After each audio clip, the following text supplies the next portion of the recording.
मुझसे एक सवाल पूछा गया कि सर 2025 को हम किस तरह से प्लान करें कि हम राइट डायरेक्शन को पकड़ सकें। तो आज मैं आपको कुछ इस तरह के पॉइंट्स बताऊंगा जिसके ऊपर आप वर्क करके 2025 को राइटली प्लान कर सकते हैं। तो पहला काम आपने जो 2025 के अंदर करना है वो आप स्किलिंग और रीस्किलिंग के ऊपर काम करना है। आप स्किलिंग रीस्किलिंग क्या होती है सर?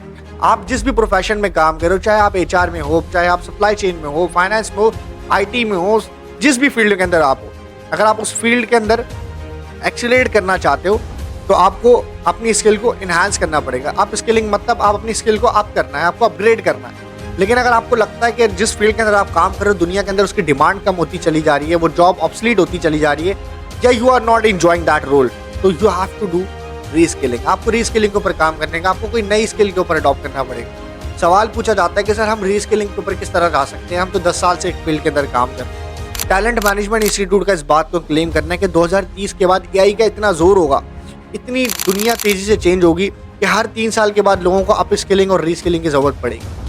बहुत सारी jobs time to time obsolete होती चली जाएंगी और आपको न्यू स्किल्स को अडॉप्ट करना पड़ेगा, नए प्रोफेशंस को अडॉप्ट करना पड़ेगा। तो रीस्किलिंग से घबराने की बिल्कुल जरूरत है। दूसरा काम जो कि आप 2025 के अंदर बहुत बेहतरीन कर सकते हैं वो अपनी फाइनेंशियल इंडिपेंडेंसी को प्लान कर सकते हैं। सर फाइनेंशियल इंडिपेंडेंसी क्या होती है? फाइनेंशियल इंडिपेंडेंसी का मतलब ये होता है कि आपको अपने फाइनेंसेस को कुछ इस तरह मैनेज करना है कि आपको अपने किचन चलाने की टेंशन ना हो।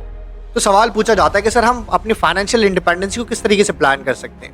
आप क्रिप्टो में इन्वेस्ट कर सकते हैं, आप स्टॉक मार्केट में इन्वेस्ट कर सकते हैं, आप म्यूचुअल फंड्स में इन्वेस्ट कर सकते हैं और बेशुमार तरीके हैं जिसके थ्रू आप अपनी फाइनेंशियल गोल्स को अचीव कर सकते हैं, फाइनेंशियल इंडिपेंडेंसी को अचीव कर सकते हैं। तीसरा काम जो कि आपने 2025 में ज़रूर करना है वो है अपनी मेंटल वेलबींग और अपनी फिजिकल वेलबींग का ख्याल रखना। अक्सर देखा जाता है कि हम अपनी ज़िंदगी के अंदर पैसा की दौड़ के अंदर, करियर की दौड़ के अंदर अपना ख्याल रखना भूल जाते हैं और स्ट्रेस का शिकार हो जाते हैं, डिप्रेशन का शिकार हो जाते हैं, फिजिकल वेलबींग का अपना ख्याल नहीं रख रहे होते, एक्सरसाइज नहीं कर रहे होते और एट द एंड जाके वो उसका खुमियाजा भुगतते हैं। तो अगर आप भी 2025 को प्लान कर रहे हैं इन चीज़ों का ज़रूर ख्याल रखें।